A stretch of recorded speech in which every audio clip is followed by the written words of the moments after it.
do sol de verão. A primavera está chegando. Pastor, o senhor falou muito a respeito da maturidade. Hoje, eu e minha esposa temos 11, vamos fazer 12 anos de casado. E a gente ainda sente que às vezes a gente tem muito a amadurecer, né? A gente tem muito a aprender. É natural isso, né? Mas, refletindo sobre o nosso início do casamento,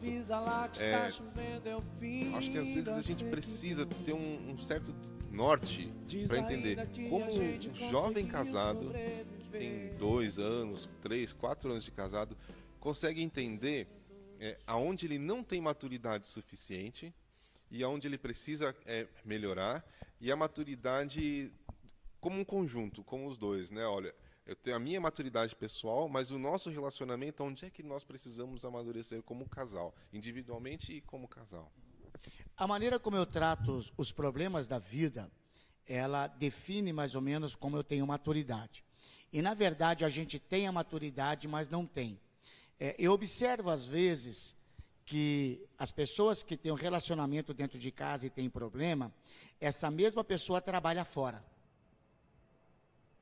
E às vezes ela tem um jeito de tratar o problema lá na empresa, e ela demonstra uma maturidade muito serena, de ouvir, de respeitar o outro, né, de se submeter, mas dentro de casa não faz assim.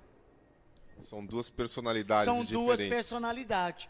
Porque a maturidade, primeira coisa, eu preciso entender, eu estou tratando problemas pessoais ou problemas periféricos? Eu estou tratando o problema ou eu estou ferindo o caráter? Vou dar um exemplo. A mulher queimou o arroz, e eu não gosto de arroz queimado. Então eu posso ficar chateado e dizer assim para ela: poxa, Ana, você queimou arroz, você não sabe que eu não gosto de arroz queimado? Mas eu digo assim: poxa, mas você é burra, meu, já queimou arroz de novo? Você fica na porcaria desse WhatsApp aí, e quer dizer, eu não estou tratando a queima. O que nós vamos brigar sobre o quê? Queimei o arroz ontem, pastor. Você queimou arroz ontem. Queimei o arroz ontem. Olha, olha que lição preciosa. Tive que fazer o arroz de novo, acredita, irmãos? Vendo? Olha só, perdi uma panela inteira de arroz. Olha, então eu não sei como que a sua esposa tratou isso, né? No preço que está o arroz agora, alguém queimar, tem que ser preso, né? Mas percebe, aí, por exemplo, como é que demonstra a maturidade? Demonstra a maturidade como eu enxergo a pessoa que fez e o problema. Será que a minha esposa queimou arroz porque ela estava muito atarefada? Então isso demonstra a minha maturidade, como eu enxergo. Eu não preciso ficar dizendo que ela é burra, né? Não preciso ofender ela, porque daqui a pouco nós estamos brigando, não porque queimou o arroz, mas nós estamos brigando porque todo mundo que é ofendido se defende. E todo mundo que é ofendido se defende com um ataque, né? Se você chama uma pessoa de burra, ela não vai dizer assim: olha, obrigado pelo elogio, eu me acho burra mesmo. Ela vai dizer assim: burra é você. Então a maturidade, ela define como eu vejo e como eu trato, né? Como que eu trato aquilo ali? Então como que eu enxergo o meu cônjuge, né? Então isso define. E muitos fazem isso na vida profissional, mas não fazem dentro de casa. Porque dentro de casa eu quero ser mais homem do que eu acho que eu sou, quero ser mais mulher do que eu acho que eu sou. A intimidade me leva a desrespeitar o outro. Então o primeiro princípio da maturidade é o respeito. Sim. Né? É olhar para a pessoa como pessoa e definir pessoa do problema. Diferenciar uma coisa da outra. Exatamente. Né? E um paralelo aqui: o homem que chama a mulher de burra não é muito inteligente, né? Porque se ela é burra, ela casou com ele, o cara não é muito esperto, né? Então, pois é, eu sou obrigado a dizer que esse cara não é muito inteligente, né? Eu já cometi esse erro. Né? Acrescentando a maturidade do cônjuge, como experiência nossa, a gente pastoreou em Minas Gerais, e lá eu não tinha ninguém, família, ninguém. E teve um momento que eu estava grávida, então a mulher fica mais sensível, né?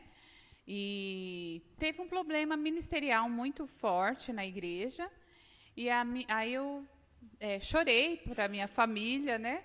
E a minha família foi até lá e teve um momento que eu pedi para os meus irmãos me levarem embora. Me leve embora, porque eu não estou aguentando, né? Ficar aqui e tal. E nós fizemos uma reunião. E aí ele disse, se você... Eu não participei da reunião, tá? Só do resultado. Eu soube a dela. notícia depois. Nós fizemos, convidamos ele depois, e meus irmãos falaram, a gente vai levar ela não está bem, né? E aí foi quando ele falou, se ela for, então ela não vai precisar voltar mais, porque o mesmo problema que ela está enfrentando, eu também estou enfrentando.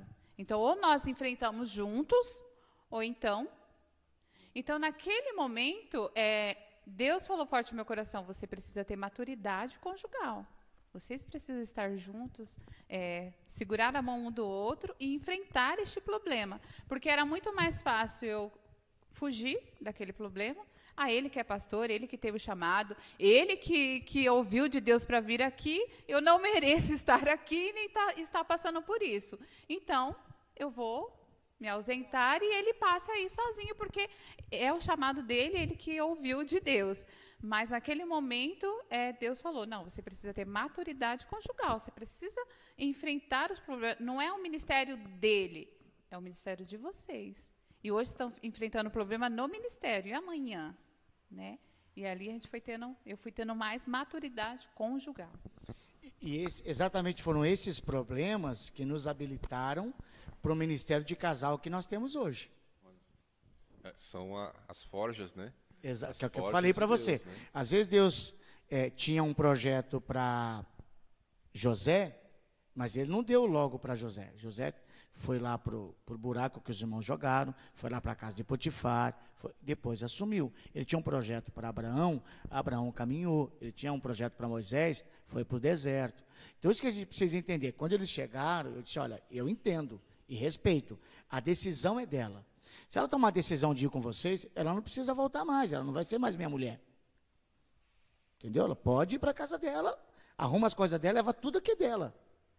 Não volta mais.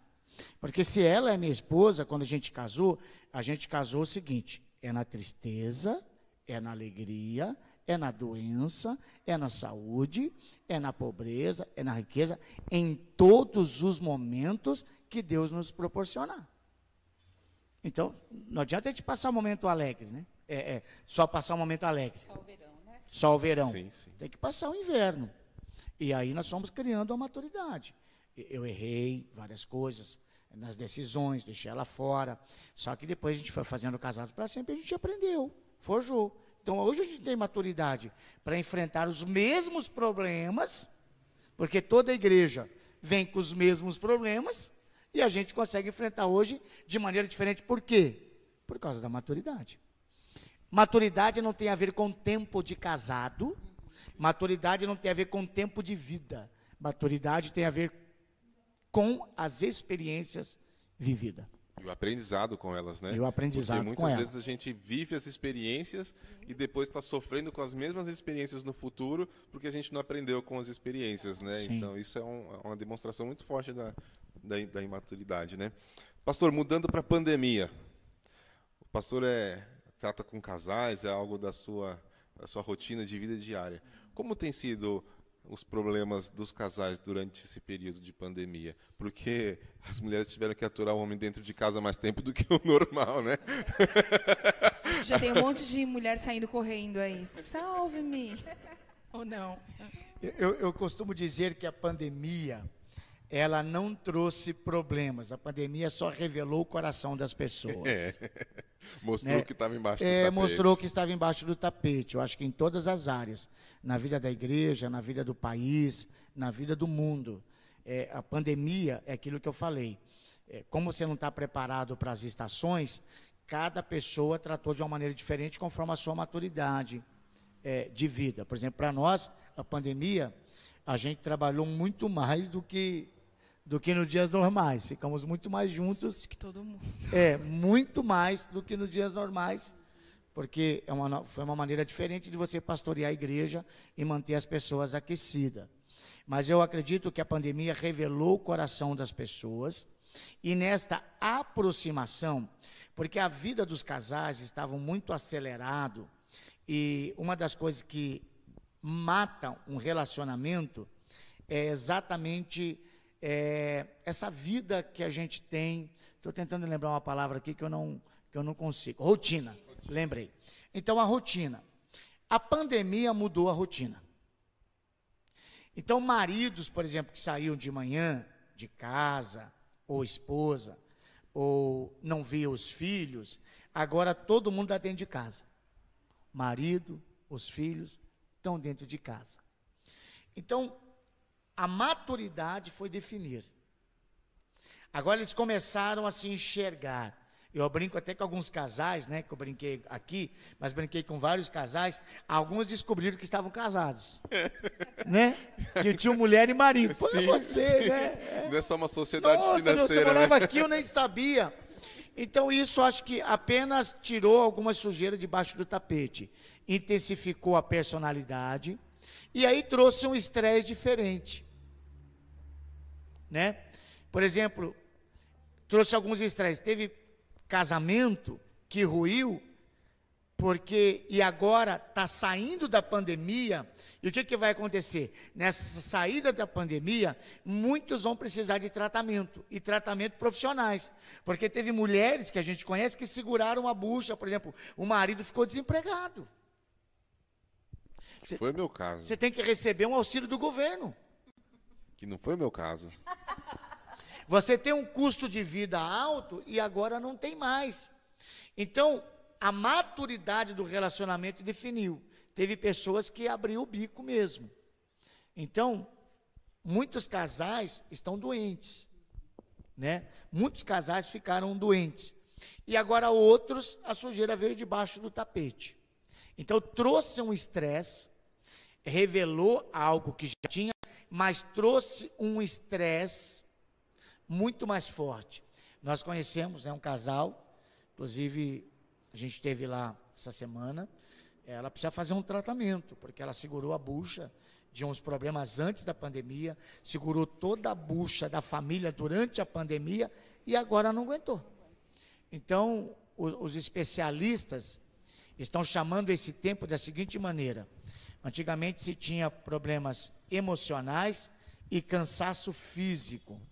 E eles estão chamando agora de exaustão pós-pandemia, onde está juntando o cansaço físico e emocional, está estourando o corpo e automaticamente estourando o relacionamento. Eu acho que essa questão tem a ver com o que a gente recebeu aqui. O pessoal já começou a mandar aí pergunta. Oh, que bom que tem gente aí, né?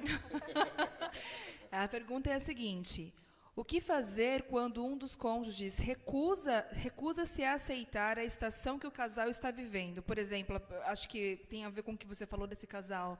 Fica na negação, eu vou levando, não vou falar, agora não é o momento, fica com aquele problema por muito tempo e não consegue encarar de frente o que está acontecendo no relacionamento. Eu vou tratar mais desse assunto quando nós entrarmos, por exemplo, no inverno. Quando a gente entrar no inverno, que caracteriza um momento de problema no relacionamento, eu vou tratar bem desse problema aí. Essa pergunta vai estar bem respondida na questão do inverno. Aqui, tá no topo. Tá bom? Se eu não te responder no inverno, você manda mensagem e fala assim: o pastor me enrolou. E agora uma outra pergunta, então, dando aqui sequência, antes da gente entrar na questão das estações. Também falando, tem um pouco a ver com o aspecto da pandemia também. Até a gente conversou um pouquinho antes. Nesse período todo, a gente vê que as pessoas estão realmente muito sobrecarregadas, né? E, às vezes, uma coisa que a gente nota, principalmente em relação às mulheres, é casa, é filhos, é o marido, casamento, a família, e é tudo, e a mulherada ficando maluca porque não consegue conciliar todas as coisas, administrar todas as coisas, e muitas vezes não consegue talvez se comunicar ou conseguir do marido o suporte que acredita que precisa. Como que vocês conseguem administrar isso, ou o que vocês aconselham para esse momento, para os casais? A gente conversou um pouquinho antes, né? Sim, tirei vantagem. Nós temos muito companheirismo. Ele entende quando eu estou muito sobrecarregada e eu entendo quando ele está muito sobrecarregado. Então, a gente tem um companheirismo, um ajuda o outro. Como nós trabalhamos juntos na igreja e com os casais, então, a gente está muito juntos. Então, quando está assim, não temos tempo de... Aquela semana foi corrida, a casa ficou largada. Então, os minutinhos que estamos em casa, enquanto eu estou fazendo o almoço, ele está lavando a louça, ou enquanto eu estou limpando a cozinha, ele está limpando os banheiros. E a gente consegue um ajudar o outro. Eu não preciso pedir para ele, você pode lavar uma louça? Não preciso. Ele vê aquilo ali, vê que eu estou fazendo, e aí ele vai me ajudar, né? Eu acho que eu pedi só uma vez, nem foi na pandemia, mas acho que só uma vez que eu pedi para ele, você está muito ocupado, você pode lavar essa louça para mim? Só uma vez. Não preciso mais, né? E durante essa pandemia, como ele falou, nós trabalhamos muito. O dobro, né? Esse trabalho. Então, ele acaba me ajudando muito, porque tem a igreja e tem a casa. Como eu não consigo ficar só na casa, e tem... a escola, então você acaba sendo a professora ali do seu filho, você tem que pesquisar junto com ele.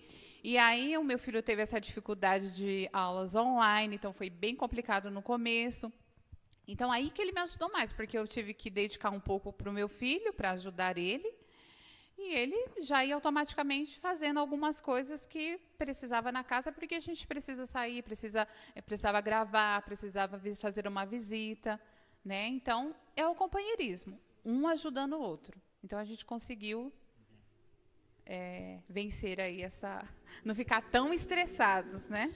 Então, uma das coisas que a gente já aprendeu, não agora na pandemia, mas é isso que eu falo da maturidade, a gente entende papel específico e compartilhado.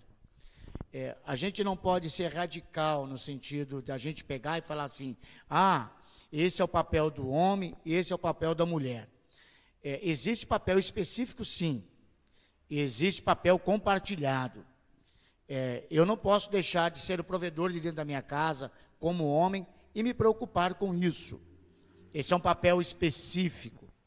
Mas isso não quer dizer que eu não possa lavar louça. Então, como a gente trabalha muito junto, às vezes a minha esposa vai lá para Itapevi, vai pagar a conta, alguma coisa. Eu estou na igreja, quando eu chego em casa, eu percebo, a pia está né, com a louça, o fogão está um pouco sujo, o que eu faço? Eu lavo, e eu sei que ela vai chegar e vai ter que fazer comida. Então, o que eu faço? Eu já adianto. Às vezes, 1 hora faz isso. Eu não pego todo o meu tempo. Então, quando ela chega, já está lá feito. Já está feito arroz, já está feito uma salada, né? E aí as misturas é diferente, eu gosto de fritar um ovinho, ela já gosta de um filé mignon, então ela é mais simples, né? Ela é mais simples. Mais então, humilde aí, né, pastor? Ela é mais humilde, mais simples, aí ela faz a mistura dela.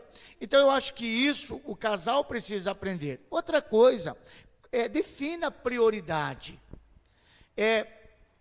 Deus, para construir o mundo, ele tinha poder para construir ao som da voz dele tudo, mas ele fez em 7.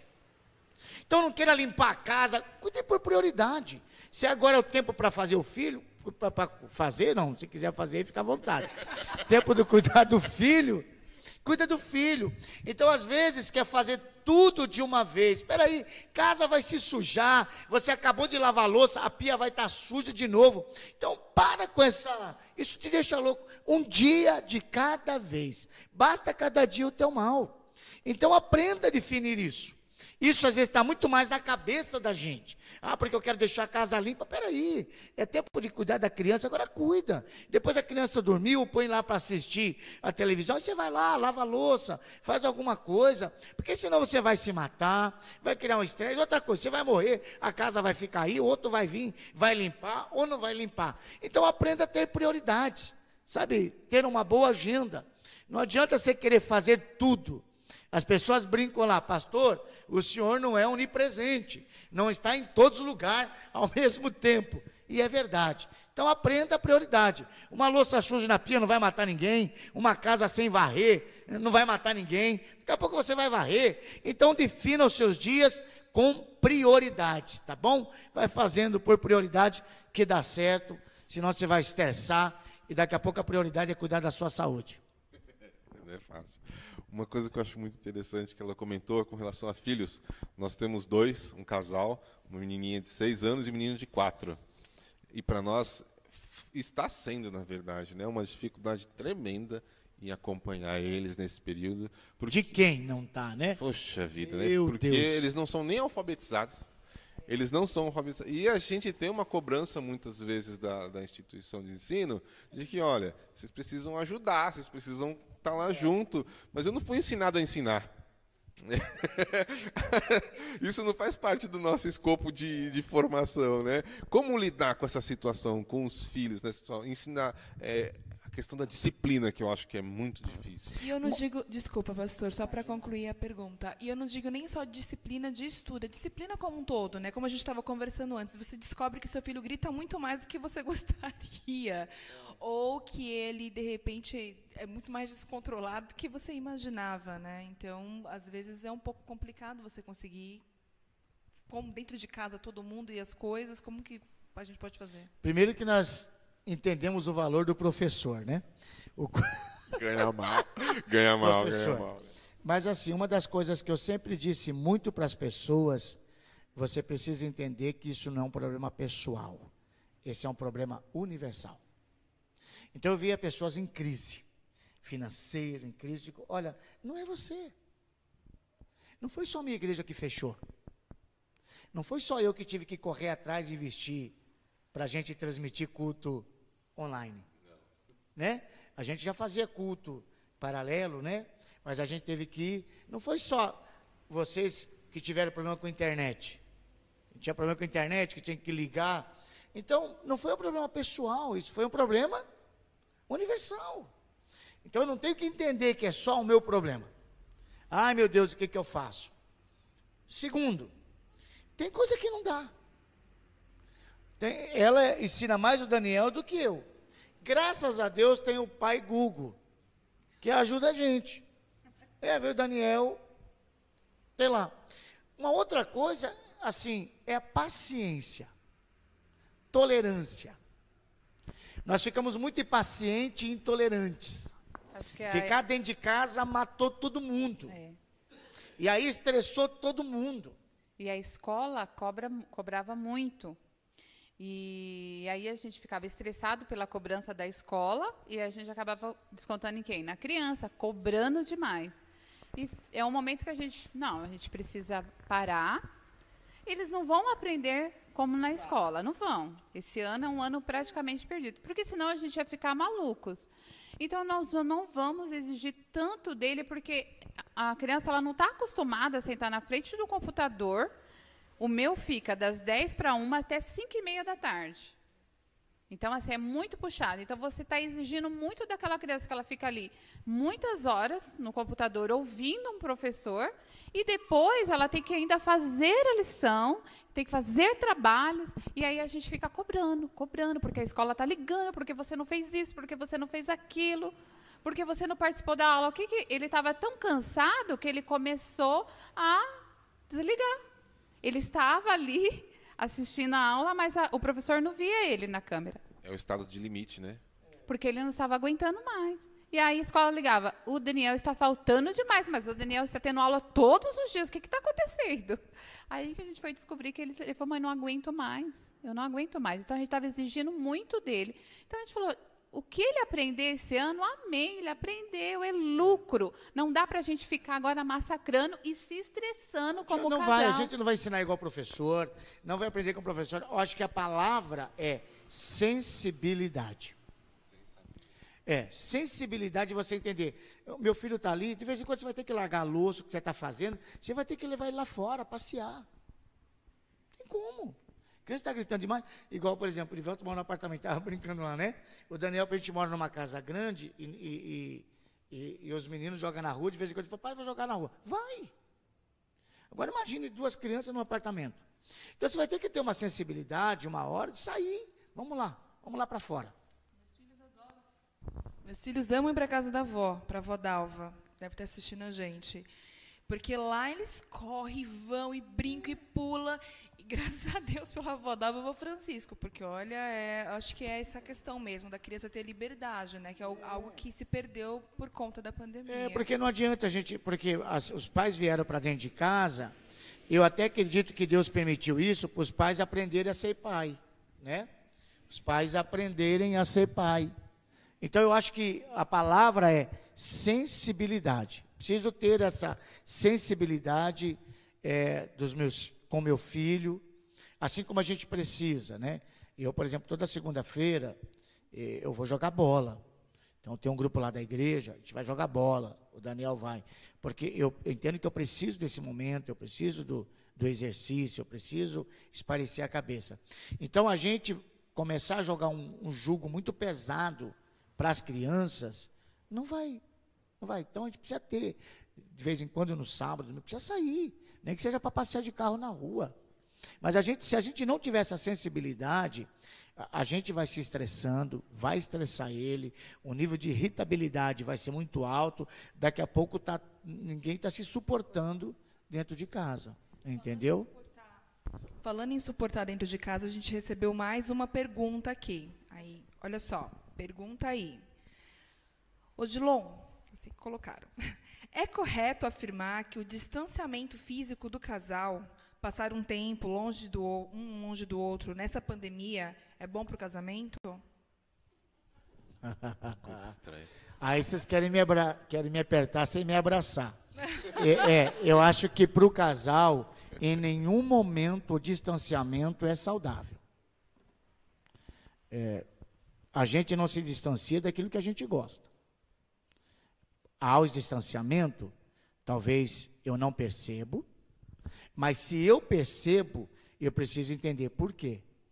Eu brinquei um dia com ela, a gente estava indo na Leroy Merlin, né, a gente ia comprar para fazer a doação para um pastor de um material, e eu subindo a escada rolante, e ela bem grudada em mim, porque ser mulher de marido bonito não é fácil, ficar com medo mesmo.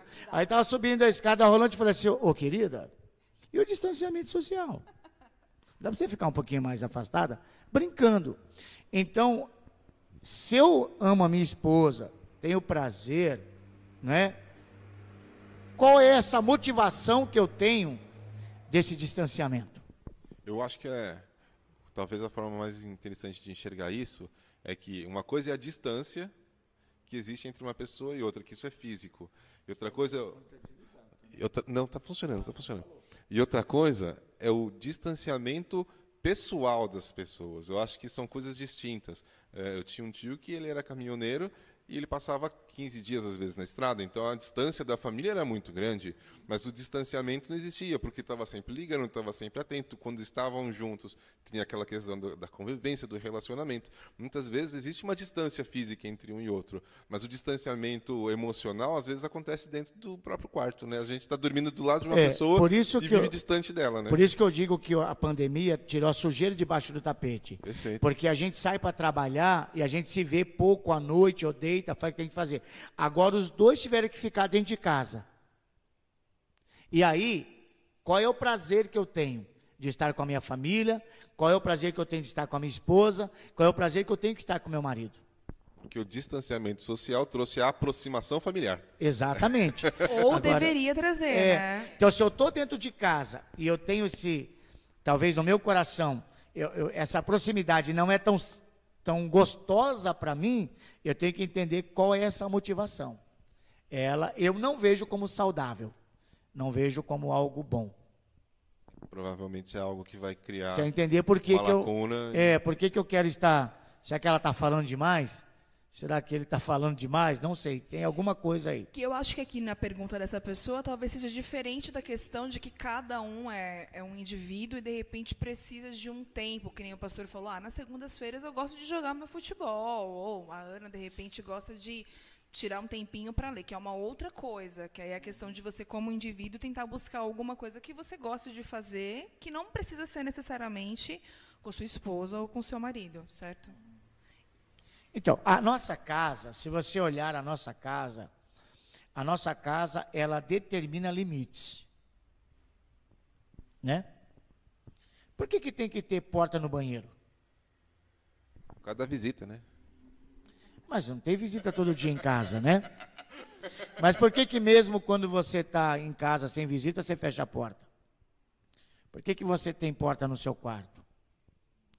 Porque a casa, ela diz para a gente sobre limites. Né? Ela diz, ó, fechou a porta do quarto, aqui compete ao casal. Os filhos precisam entender isso, há um limite aqui. Então, às vezes, eu preciso entender, hoje dentro de casa, muitos casais estão trabalhando em casa.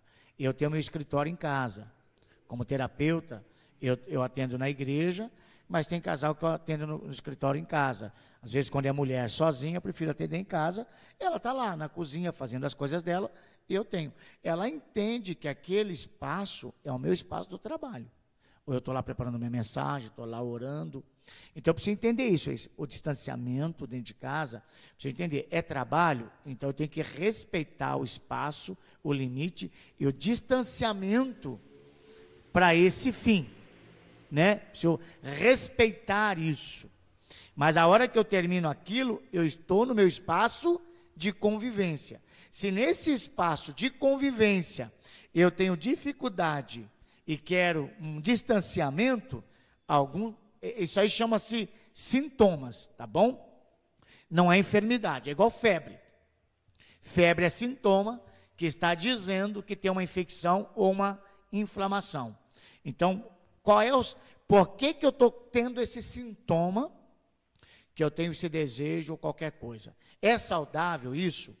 Aí tem todo o contexto, precisava conversar com a pessoa, mas a princípio eu não responderia como saudável. Não é algo aconselhável, né? Não é algo aconselhável. Estamos chegando no nosso limite de tempo de hoje. Aqueles que estão animados aí com a nossa oportunidade, não percam esse ânimo, gente. A Odete falou, estamos em 1h10, e eu ignorei aqui. Não, deixa eu fazer de conta que não foi. Nossa, já? Infelizmente, a gente aprendeu a lidar um pouco com essa questão do limite de tempo. Passa muito tempo na frente, assim, fica um pouco cansativo. Mas eu não estou nem um pouco cansado, eu iria mais pelo menos uns 40 minutos aqui. Eu também. Mas eu entendo que a gente tem que chegar num limite, e hoje nós estamos chegando um pouco no nosso limite. Então, eu gostaria de falar com os casais que estão em casa, não percam o pique para amanhã. Amanhã, o pastor vai entrar nas estações propriamente dita, ele vai conversar sobre inverno, verão, primavera, outono. De repente, a gente vai fazer até uma extensãozinha um pouco mais, porque sábado a gente pode esticar um pouco a perna, a gente faz um intervalinho aí para você fazer aquela pipoca no seu micro-ondas e cair para debaixo do cobertor na sala, porque esse friozinho deve estar uma delícia ficar no sofá ali, ó, escutando um bom assunto, uma conversa bem agradável. Então, não vamos desanimar para amanhã, vamos ficar atentos aí no dia de amanhã, e o pastor vai estar conosco aqui, a Ana também, e a gente vai poder continuar com esse bate-papo que está muito gostoso, está muito legal. Amanhã eu vou entrar bem no inverno. Eu acho que o inverno é uma estação que é a mais importante de todas nós entendermos. Eu acho que o inverno e o outono, eu poderia dizer assim, inverno, outono, primavera e verão. O verão, pouca coisa a gente aprende com o verão. Pouca coisa a gente tira de experiência, de momentos felizes e alegres. A gente discutindo bastante o inverno, sabe, as outras estações a gente vai compreender muito bem. Então, nós vamos entrar no inverno amanhã e vamos responder talvez muitas das questões também que foram levantadas hoje e outras, inclusive da irmã ou da pessoa aí que perguntou. Não podemos esquecer que vai responder amanhã. Tá bom?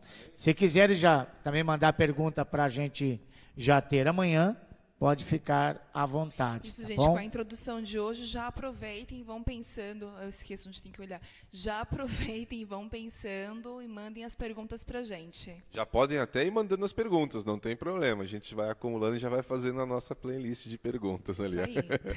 Pastor, o senhor encerra com uma oração pra gente? Amém.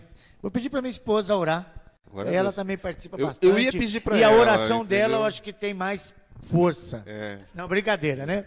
Vou pedir para ela orar, para ela já se... eu participei e tal. Amém. Amém. Senhor, nós te louvamos, te agradecemos por este momento tão precioso, ó Pai. Muito obrigada, Senhor, por essa oportunidade. Obrigada por esses casais que estão do outro lado ouvindo, ó Pai. Senhor, que o seu Espírito Santo venha entrar em cada lar nesta hora. Senhor, que o Senhor venha abraçar cada casal nesta hora, neste momento, que o Senhor venha entrar nos corações, ó Pai amado, e que cada um possa enxergar e entender aquilo que o Senhor tem para eles, ó Pai. Que eles possam crescer durante esse tempo tão diferente que estamos vivendo, Senhor, assim como nós aprendemos na nossa caminhada, ó Pai, que cada um possa crescer e aprender e criar maturidade, ó Pai, para que eles possam ficar fortes, unidos, para que possam ajudar outros, ó Pai. É o que eu desejo, que eu oro nesta noite. E que o Senhor venha nos abençoar amanhã, que possa também ter aprendizado novo amanhã. Ó Pai amado, seja muito bem-vindo ao nosso meio, Senhor. E somos muito gratos a Ti por mais um dia. Te agradecemos por tudo, em nome de Jesus. Amém. Muito obrigado. Boa noite e até amanhã. Tchau, tchau, gente. Até amanhã. Avisa lá que está chovendo, é o fim da sequidão. Diz ainda que a gente conseguiu sobreviver à dor. Que Deus mandou chuva.